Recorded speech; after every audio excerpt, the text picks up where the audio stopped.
Praise the Lord. தேவனுக்கு மகிமை உண்டாவதாக.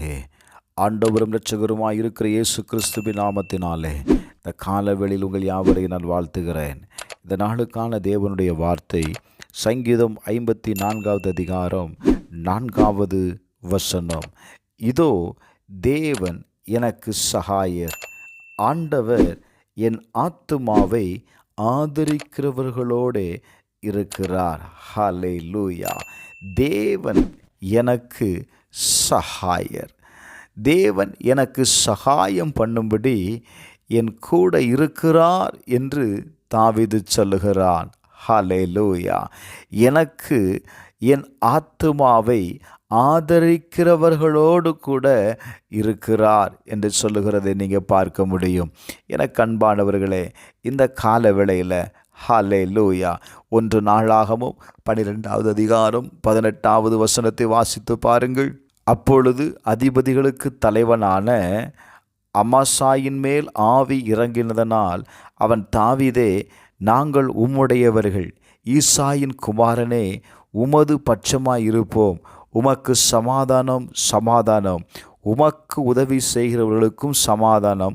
உம்முடைய தேவன் உமக்கு துணை நிற்கிறார் என்றார். அப்பொழுது தாவீது அவர்களை சேர்த்து கொண்டு அவர்களை தண்டுக்கு தலைவராக்கினான். நன்றாக கவனியுங்கள். தேவன் தாவீதுக்கு துணை நிற்கிறதுனால, அவனுடைய பட்சத்தில் இருக்கிறதுனால, தேங்க்யூலா, சில நபர்கள் அவனோடு கூட சேர்ந்து கொள்ளுகிறதை பார்க்க முடியும். கர்த்தர் உனக்கு துணை நிற்கிறார். ஹல்லேலூயா. உடனே தாவீது அவர்களையும் என்ன செய்கிறான்? தன்னுடைய தண்டுக்கு தலைவனாக்கினான் என்று எழுதப்பட்டிருக்கிறது. அவன் சொல்லுகிற வார்த்தையை கவனியுங்கள். சங்கீதம் 118வது அதிகாரம் 6வது வசனத்தை வாசிப்பீர்களேயானால், கர்த்தர் என் பட்சத்தில் இருக்கிறார், நான் பயப்படேன், மனுஷன் எனக்கு என்ன செய்வான்? என அன்பானவர்களே, கர்த்தர் நம்முடைய பட்சத்தில் இருக்கும்போது மனிதர்களால் வருகிறதான எல்லா சூழ்ச்சிகளையும் எல்லா போர் ஆயுதங்களையும் கர்த்தர் என்ன செய்கிறார் தெரியுமா? நிர்மூலமாக்குகிறார். காரணம், கர்த்தர் என் பட்சத்தில் இருக்கிறார். எத்தனை பேர் இந்த கால வேளையில் சொல்ல முடியும்? உங்களுக்கு முன்பாக இருக்கிற சூழ்நிலைகளை பார்த்து, உங்களுக்கு முன்பாக இருக்கிற நெருக்கத்தை பார்த்து நீங்கள் சொல்லுவீங்களா? கர்த்தர் என் பட்சத்தில் இருக்கிறார். ஹல்லேலூயா. அவன் சொல்லுகிறான், 7வது வசனத்தை வாசித்து பாருங்கள். அவர் எல்லா நெருக்கத்தையும் நீக்கி என்னை விடுவித்தார். என் கண் என் சத்துருக்களின் நீதி சரிகட்டுதலை கண்டது. ஹல்லேலூயா. இந்த கால வேளையில் கர்த்தருடைய ஆவியானவர் உங்கள் பட்சத்தில் இருப்பாரே ஆனால், அவர் உங்களுடைய எல்லா நெருக்கத்தையும் நீக்கி உங்களை விடுவிப்பார். ஆமென். ஹல்லேலூயா. ஏசாயா 41வது அதிகாரம் 10வது வசனம் சொல்லுகிறது, நீ பயப்படாதே, நான் உன்னுடனே இருக்கிறேன், திகையாதே, நான் உன் தேவன், நான் உன்னை பலப்படுத்தி உனக்கு சகாயம் பண்ணுவேன், என் நீதியின் வலதுகரத்தினால் உன்னை தாங்குவேன் என்று கர்த்தர் சொல்லுகிறார். சங்கீதம் 118:13 வாசித்து பாருங்கள். நான் விழும்படி நீ என்னை தள்ளினாய், கர்த்தரோ எனக்கு உதவி செய்தார். ஹல்லேலூயா. அநேக நேரத்தில் சத்துருவானவன் நாம் விழும்படி அவன் தள்ளி விடுகிறான் அல்லவா? ஆண்டவர் சொல்லுகிறார், நீ கீழே விழாதபடி. ஹல்லேலூயா.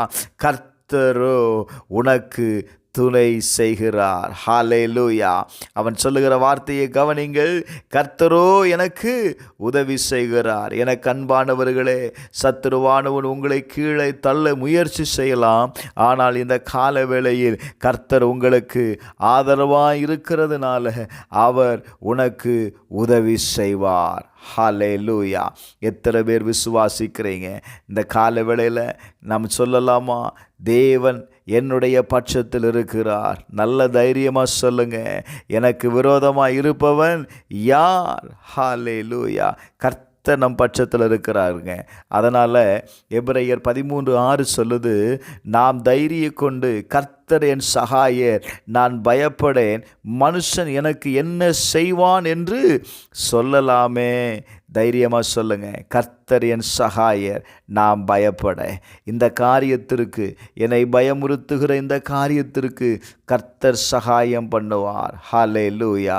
நான் இந்த காரியத்தை குறித்து நான் பயப்பட மாட்டேன்னு நீங்கள் சொல்லுவீங்க அப்படின்னா ஏசாயா 50:7 சொல்லுகிறது, கர்த்தராயிருக்கிற ஆண்டவர் எனக்கு துணை செய்கிறார், ஆகையால் நான் வெட்கப்படுவேன், நான் வெட்கப்பட்டு போவதில்லை. ஹல்லேலூயா. கர்த்தர் இந்த கால வேளையில் உங்களுக்கு துணை நிற்கிறதுனால நீங்கள் அந்த காரியத்தில் வெட்கப்பட்டு போவதில்லை. ஜெயத்தை கர்த்தர் தருகிறார். ஜெபிப்போமா? பரலோக பிதாவே, உம்முடைய முகத்தை நோக்கி பார்க்கிற ஒவ்வொருவருக்காக நான் ஜெபிக்கிறேன்ப்பா. அவர்களுடைய முகத்தை நீங்கள் இன்றைக்கு ஆண்டவரை வெட்கத்திற்கு நீங்கள் விடுகிறதில்லை, வெட்கப்பட்டு போவதில்லைன்னு வேதம் சொல்லுதுப்பா. அவர்களுடைய காரியங்களை வாய்க்க பண்ணும். நீர் அவர்களுக்கு ஆதரவாக இருக்கிறதற்காக உமக்கு நன்றி. எல்லா சூழ்நிலைகளையும் மாற்றும். இயேசுவின் நாமத்தில் பிதாவே, ஆமென்.